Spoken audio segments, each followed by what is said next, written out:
Welcome to the Preaching While Black podcast, a podcast dedicated to the calling, craft, and content of the Black preaching tradition. And now, here's your host, John C. Richards Jr.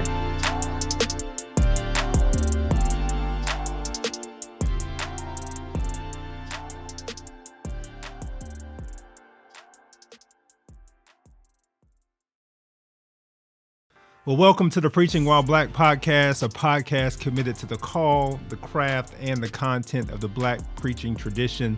Listen, I have a very special guest for this episode, my brother, Seth Martin, who's a pastor up in Minneapolis, Minnesota. Yes, there are Black people in Minnesota, and Seth is one of them. And he actually has been pastoring for several years now, I think going on 5 years. And he was there right in the middle of George Floyd being murdered. We're going to talk about that on this episode, so you don't want to miss this because Seth is one of my favorite preachers. I love this brother. I'm looking forward to hearing from him. We'll see y'all soon. Brother Seth. What's up, man? Welcome to Little Rock. Yeah. It's hard for me to welcome you home when you're the one who got me here. No, man. So we're going to tell that story a little bit, but I want to start where Bible starts, which is in the beginning. Mm-hmm. I want to talk about your call and how you were called to ministry, how God called you to ministry. Tell me a little bit about that. How do you sense that call? How did you know that you were first called to ministry? Yeah. So for me, it's interesting. I think the signs were there very early on. Mm-hmm. I grew up in a household of faith, and I can recall even just as a child wanting to share my faith and wanting other people to know the God that I knew and that I knew loved me and that created me. And so I went to Martin Luther King Elementary School right up here. I remember even as a kid inviting a friend of mine named Jeremy Powell to come and sit and read the Bible with me at lunchtime. Mm-hmm. And of course didn't know what I was doing, but I wanted him to know God and to know his love. And so that was just something that was evident early on in my life. And then around 14 or 15, I became probably more clear about the gospel and its implications, and I also was beginning to feel that press from God that, okay, this is what I made you for and what I've made you to do, preach my gospel, to minister to my people. And so I knew I'm one of those people that have had the very rare privilege of knowing almost from the very beginning what I was placed on this earth to do and what God had called me to do. And so I didn't want to do it now, mind you. I did not want to do it. Yeah. I tell people all the time, one reason, I just wanted to be normal. I'm 14, 15 years old. I'm like, yeah, no, I'm good. I want to be a normal teenager. Maybe I'll do that later. I want to do normal teenager things, whatever. And then, secondly, I just had, concerns to some degree. So I wrestled with God. I wrestled with God about it. And of course, God won. And I'll never forget. I tell people all the time, I strongly believe me and God made a deal the day that I surrendered. It was snowing here. One of the few times it snowed in Arkansas. Maybe it was a precursor to Minnesota. I'm not sure. But I just remember laying across my bed and saying, all right, God, fine, I'll do this. And I'm 14 to 15 when I pray this prayer. I said, but God, here's my only prayer. My only prayer is that you would take care of me and my family through ministry. I said, God, I'll go wherever you want me to go, do whatever you want me to do, but just take care of me and my family through ministry. And I firmly believe God has honored that, and that was a real promise and covenant, if you will, between me and God, because I've only ever done full-time ministry in my life now. 14, 15, no girlfriend-ish. Well, you may have had a girlfriend. Oh, yeah, I had her. But ain't your wife. No, not my wife. So at that time, you didn't have a wife or a family, but you said, God, I know I'm going to have one day. Yep. I need you to take care of it. Yeah, man. So it's funny. I have no idea what would have, I'm 14, 15 years old. Yeah.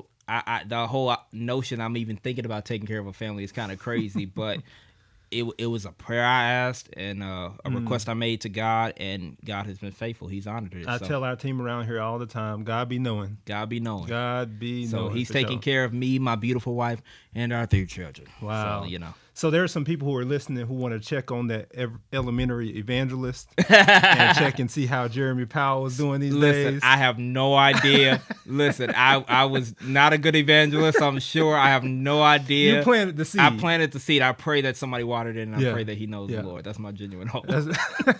That's good, man. So let's talk a little bit about your call. There in scripture, there are some passages that are here I am passages where God calls people and immediately they say, here I am. Yeah.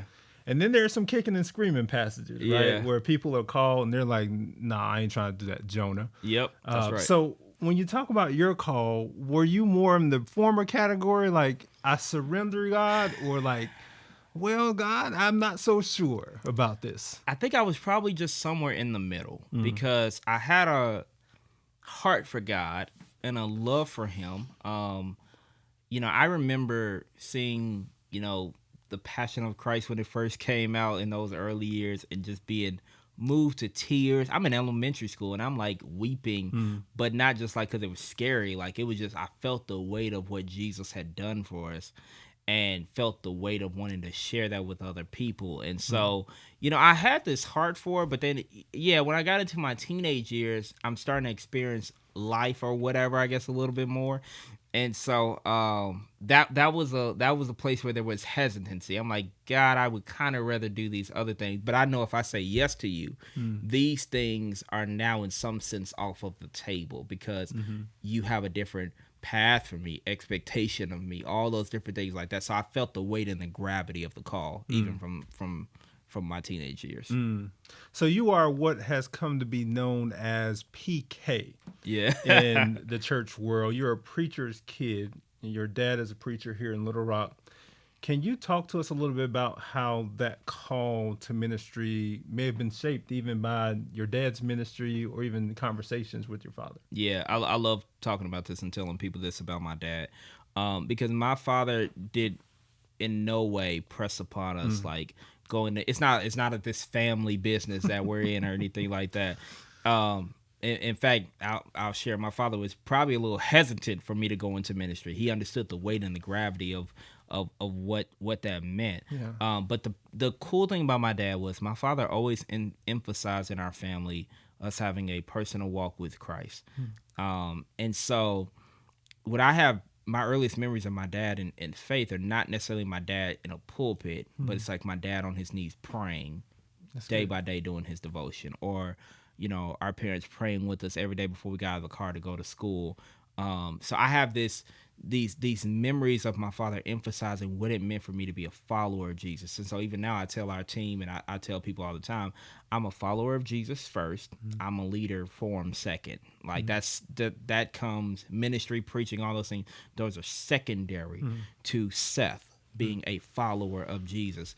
And so that has really shaped up my life and my ministry, because for me, everything in ministry flows from my genuine walk with Christ. My best sermons have flowed out of scriptures or things I've read just during my devotion time, not necessarily I need to get a sermon ready for this weekend, or any of those things like that. And even when I think about some of the peaks and the valleys in my life in ministry, they always match probably the level of commitment I had to my devotion life in some way. So that's something I very much attribute to my father.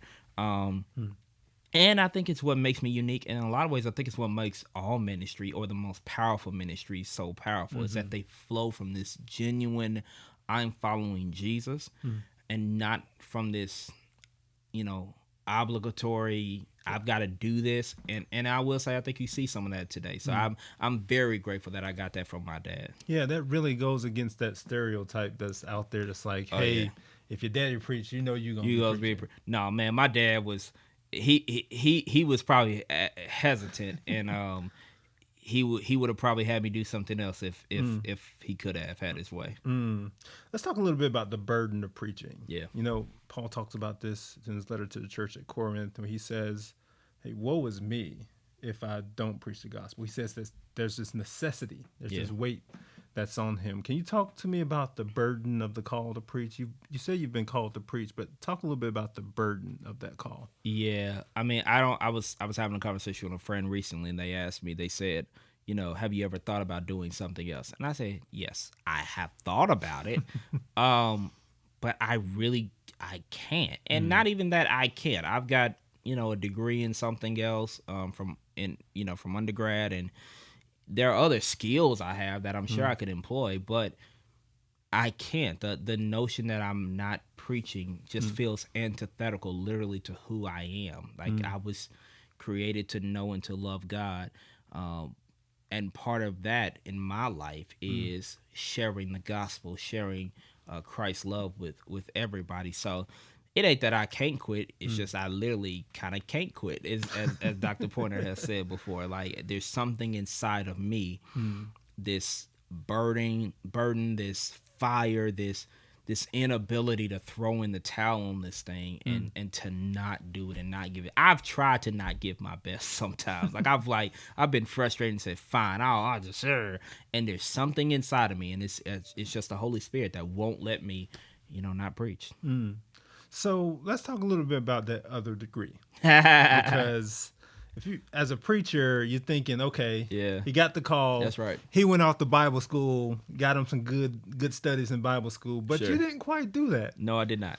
In fact, you went to the other HU. I went to the real HU. Okay. As Hampton a University. Howard grad, I'll let you have that this Thank go you. around.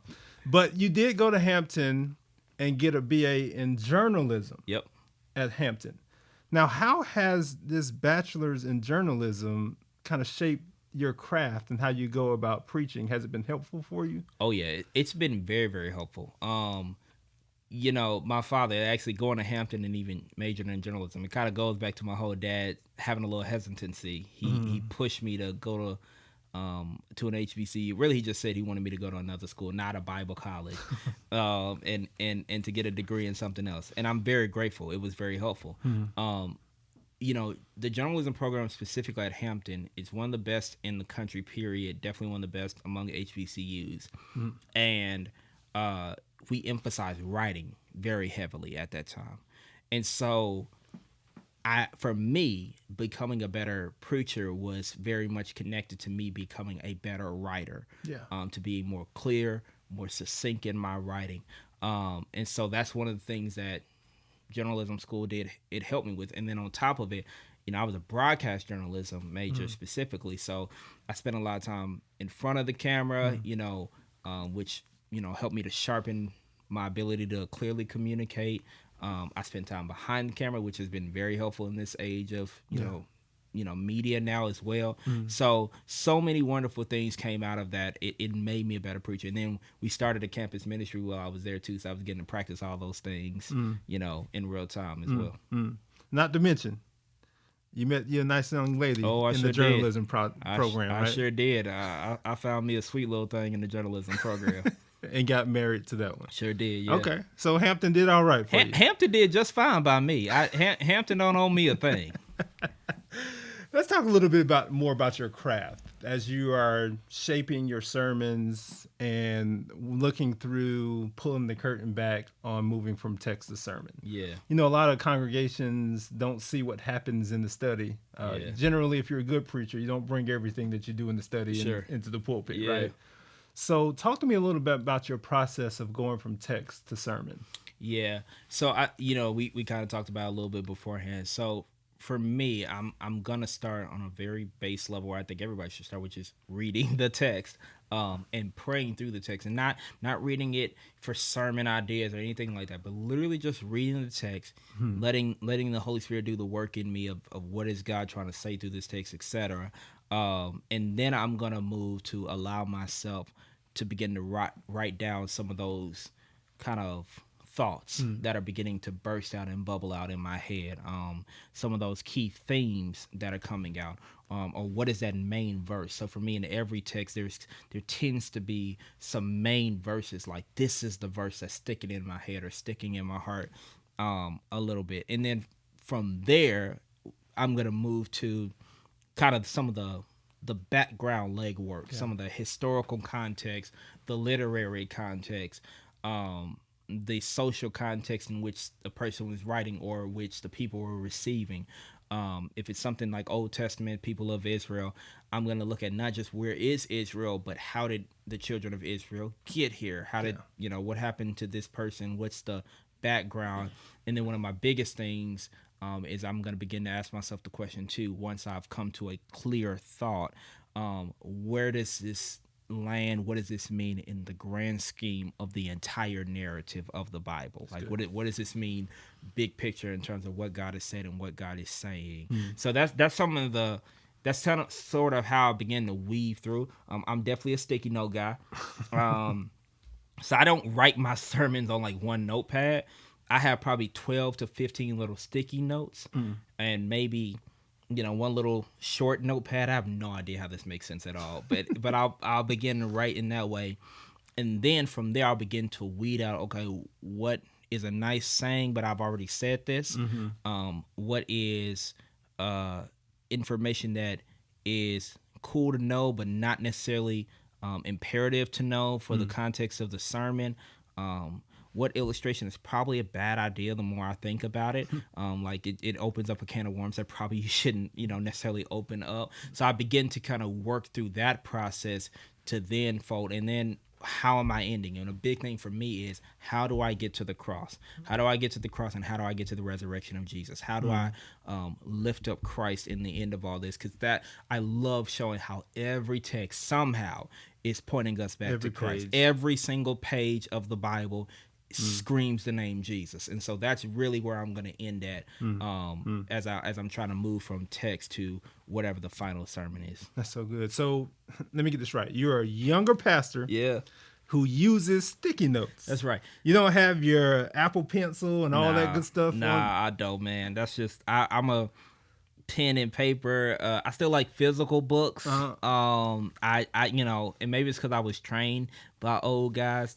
They're gonna mess with me and talk about when I say this, but between my dad and some of my other mentors, they're all of them pretty much are pen and paper guys. So I have no idea. Maybe that's just where I got it from. That's some old soul sermon. That's right, man. Right, I'm a sticky note guy.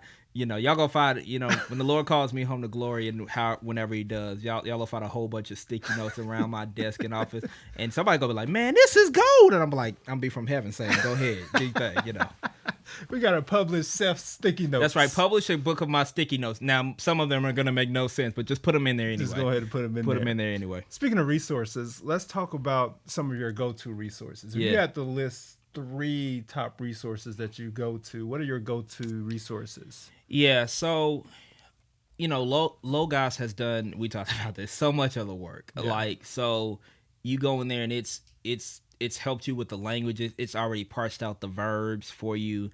There are numerous commentaries in there. So in some ways it's kind of hard, because I would just say number one is go to Logos, and it's already done a lot of work for you. Sometimes when I need quick reads, I kind of like Thomas Constable. He's got some stuff online. Like if I need like a quick some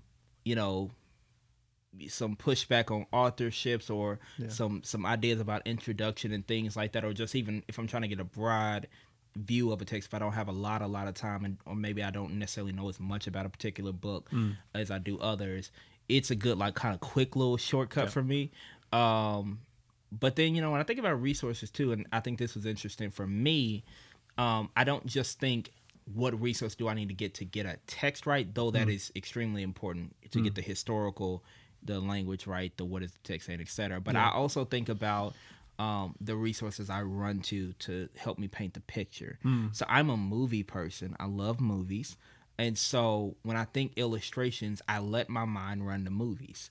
That's a resource for crafting, I think, helpful sermons. Or I let my mind run to news articles. Or, even I'll talk about, I let my mind run to my life. It's a good resource for crafting the sermon. I remember that it wasn't too long ago. It was maybe like 2 months ago. We were preaching through our values. One of our values is that faith has feet. And so I was doing James, and I was going to do the, be not just hear the word, do as what a word, that whole passage. And it was interesting because I went to the mall to work on my sermon, John. And when I got there, I was getting some lunch, and there was a woman kind of standing behind me, and I kind of just felt her presence. And then I turned around, she kind of looked a little disheveled and just kind of, just kind of in need in some ways. And so she asked me, did I have any money? I said, no, ma'am, I don't have any money. And then I didn't have any cash on me. And then I said, but ma'am, can I buy you something to eat real quick? And, she partnered with. She was like, "Yeah, I definitely take something to eat." And I said, "Well, come on, let me buy you something to eat." So it was funny because I told our church that weekend. It made it into the sermon. Like I tell this story in the sermon because this is literally what I was preaching on. Right. And I said, guys, I went to the mall thinking I was going to work on the sermon, and I actually went because the sermon needed to work on me. That's good. And so there's this. So when I think resources, sometimes we are so maybe trying to get it. Let me get the parts about the text and all, and that's super, super important. But I would push and say, don't forget about the resources of your life, the resources of culture, etc. When you're talking about crafting a overall sermon that connects with people, because the history is great. They need to know that part of the Bible. But if you cannot connect what's happened in history to what's happening now, then I think we miss people. You have to be able to cross that bridge. Yeah. Right? One of my favorite classes in seminary was theology and film with Robert Johnson. Yeah. He has a book called Real Spirituality. And being able to use movies, especially movies that folks know. Yeah. Now, you're in a multicultural context, so they might not all know. They don't know all America. the movies. Yeah, I've had to school them and tell them to go watch some. You had to actually give them the context of the movie. Whereas if you come here, you could do a Coming to America reference and they got it. And it's fine. Yeah, I miss that sometimes. Yeah. So let's talk a little bit about your content. So if you're talking about you being in a multicultural context, Right. You are in Minneapolis, which I joked about this earlier, but there are a lot of black folks in Minneapolis. There's some. There's some. You ain't the only one. I'm not the only one. But there's some. There's not as many as I like. Go ahead. It ain't Atlanta or nothing. You know? The whole city of Atlanta. The whole city of Atlanta and DC. And DC. That's right. So you are preaching and pastoring at a multicultural church, though. Right. And God called you to that community at a very unique time. And this was right around the time that George Floyd is murdered. And you were in your church planting pastorate in Minneapolis, Minnesota, trying to figure out how to set up, tear down, how to do all the other logistical things. And then God thrust you into this social context where there's a whole bunch of upheaval. Folks are trying to get answers to questions. Yeah. There may be some white evangelicals who are leaving their churches because of silence, and they're looking for a safe space. Yeah. How did that shape the content of your preaching around that time? Yeah, it definitely shaped it. Like you said, we saw an influx of people who were looking for a space and for voices that would address the social ills of the day.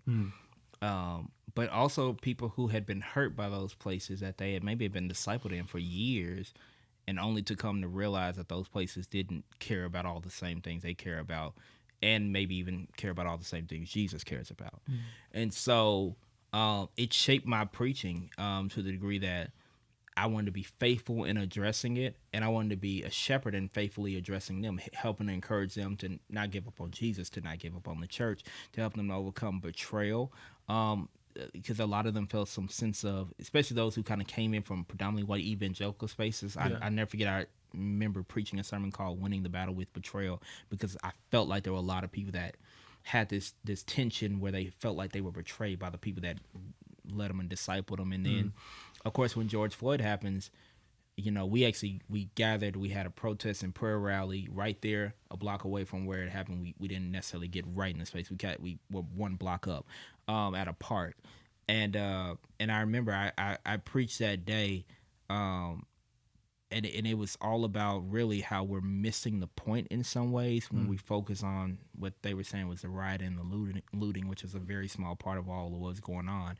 We're missing the point when we focus on that, and we miss what has led to that. And it's very akin to when Jesus says you see the speck in your neighbor's eye, your brother's eye, but there's a log in yours. And so even that social context, what we've been going through or what we went through for those years definitely shaped my preaching. So you were saying that the speck itself was the speck was the riots, the log was the racism. That's the way I would say it. I was like, we're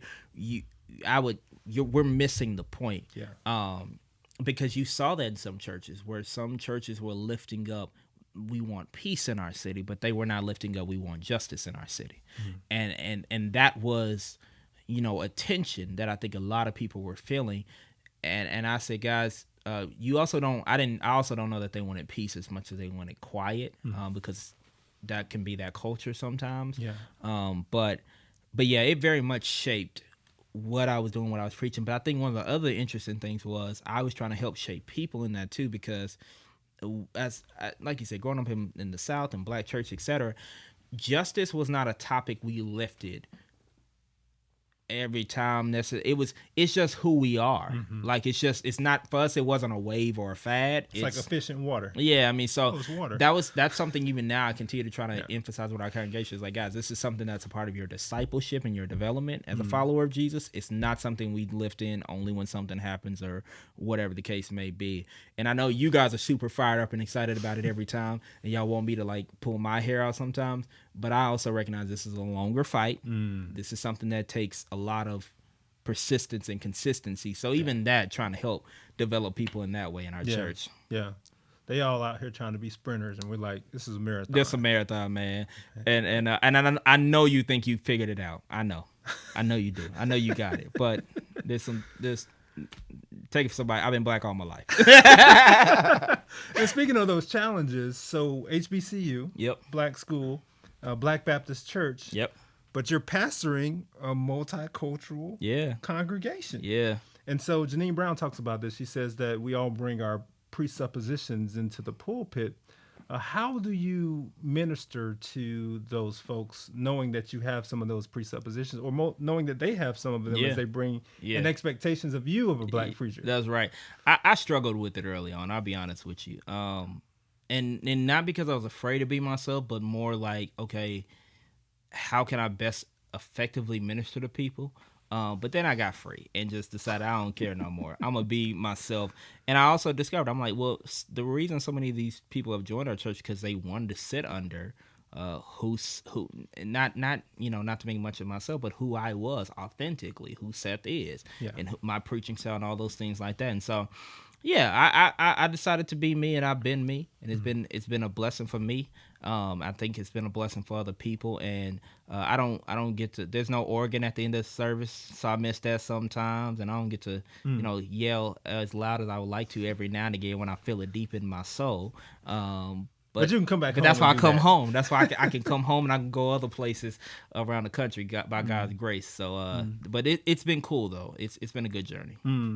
Seth, I appreciate you, brother. You're the reason I'm actually here in Little Rock. Yes, and I appreciate you for that. Bro. And I'm grateful. I'm only paying it back because you let me and my family sleep at your house while we were transitioning to Minnesota. I tell people John housed me on this couch. It wasn't a couch. It was actually a nice guest room. And it is amazing how God moves. And so I couldn't be more grateful, bro. Man, we did not hesitate to extend that hospitality. You and your family is so great. And we're grateful for what God is doing in y'all's life. I know that He's going to do transformative work through you all. So we appreciate you for sitting down with us and talking about this call that you have and the craft that you use to preach and then the content of your preaching. I know that it's tough doing it there in Minnesota in that context, but God has called you to that special work. So I appreciate you. Thanks, brother. No problem. Well, we appreciate you for joining us for the Preaching While Black podcast, a podcast committed to the call, the craft, and the content of black preaching. I appreciate my brother Seth for joining me on this episode. We're going to be doing this every couple of weeks. We got some great preachers coming to be able to share with you their own call, their own craft, and their content. As you look to discern your call or even strengthen your call, craft, and content, we want to give you some special resources. So make sure you go over and follow us on social media at Black Preaching. Go ahead and do that. And also look for us on all the platforms that are streaming the podcast. You can look for Preaching While Black. We'll be right over there, and we're looking forward to sharing more with you all in the future. God bless you. Thanks for listening to the Preaching While Black podcast. For more helpful content and resources, connect with us online at preachingwhileblack.com.